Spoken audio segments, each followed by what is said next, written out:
এই তোকে যে সাজেশনের কথা বলেছি সেগুলো এনেছিস তো? হ্যাঁ হ্যাঁ এনেছি, এই নে ধর, দেখ তো এটা কিনা একবার চেক করে নে। হ্যাঁ হ্যাঁ এটার কথাই বলছিলাম, থ্যাংক ইউ সো মাচ রে, তুই যদি না দিতিস কি যে হতো আমার, বলছি আর সাজেশনগুলো প্লিজ একটু দিস। তুই একদম চিন্তা করিস না, আমি আর সাজেশনগুলো পাঠিয়ে দেবো, ঠিক আছে?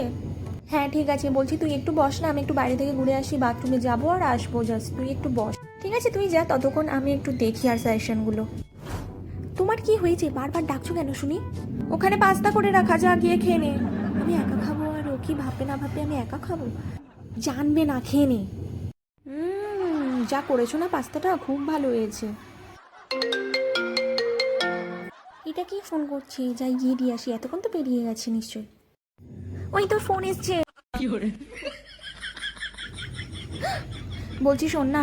না আমি তোর থেকে আর কিছু শুনতে চাই না, আমি এক্ষুনি বাড়ি যাবো। তোর কেন যে খেতে এলাম আমি।